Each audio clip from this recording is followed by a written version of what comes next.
You light it. You inhale. For a second, the smoke fills your lungs, and something in your chest goes quiet. It feels modern. It feels like a habit born from convenience stores and lighters and printed warning labels. But here's the strange part. Humans were doing this before they had pottery, before they had writing, before most of the things you'd call civilization even existed. So when did this actually begin? For most of human history, there was no glass, no filter, no brand name. There was only fire, and whatever people chose to put into it. And it turns out, almost as soon as humans had fire under control, they started experimenting with what burning could do to the mind. Not just for warmth. Not just for cooking. For something else entirely. So what did they actually burn? And why? For a long time, archaeologists thought they knew the answer. The earliest proof of human smoking was a set of stone pipes found in Alabama, caked with nicotine residue. Roughly 3,300 years old. A tidy, comfortable number. Then, in 2021, a small fireplace in the Utah desert quietly destroyed that timeline. The site is called Wishbone. It sits in what is now the Great Salt Lake Desert, a flat, salt-crusted nowhere that, 12,000 years ago, was a damp, marshy edge of a vanishing Ice Age lake. Inside an ancient hearth, researchers found something almost too small to notice: for charred tobacco seeds. The seeds belonged to a wild tobacco plant. And here's what's fascinating: that plant didn't grow anywhere near the camp. The nearest source was over a dozen kilometers away, in the foothills. Someone walked there. Someone gathered it. Someone carried it back to the fire, on purpose. The seeds were radiocarbon dated through the burned wood around them.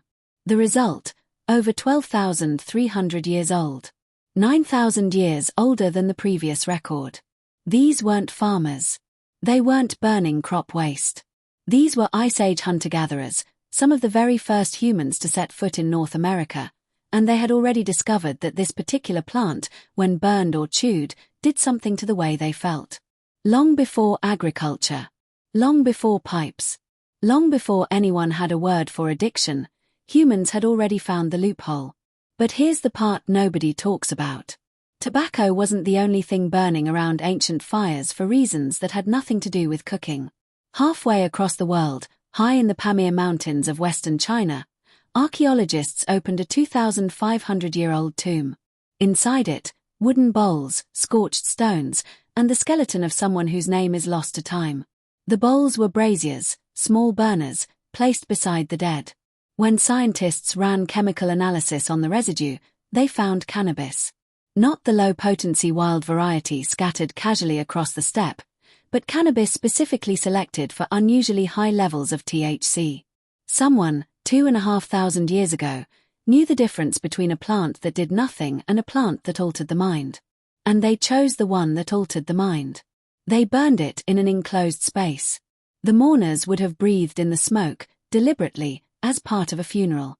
Not recreation. Not boredom. Ritual. Smoke, it turns out, was never just smoke. It was a technology for crossing a threshold, between the living and the dead, between ordinary thought and something else. So here's the quiet, uncomfortable truth hiding underneath all of this. Humans have never simply accepted the mind they were born with. Almost everywhere you look in deep history, Ice Age hearths in Utah, mountaintop tombs in China, you find the same instinct, surfacing again and again, in populations who never met, never spoke, never shared a single word of language. The instinct to reach for smoke. To breathe in something that changes the inside of your own head, even slightly, even briefly. One researcher who studies the Utah find put it simply: people back then were already playing about with plants. Looking for what worked. Passing it down. Long before anyone called it a vice. Long before anyone called it a ritual. It was just something humans did, the same way they slept, the same way they feared the dark, the same way they told stories around the fire that made the fire feel less like an ending and more like a beginning. Ancient humans had fire and a handful of seeds. We have factories, branding, regulation, warning labels printed in 8-point font. They sat beside a hearth in a marsh that no longer exists, holding a plant they didn't yet have a name for.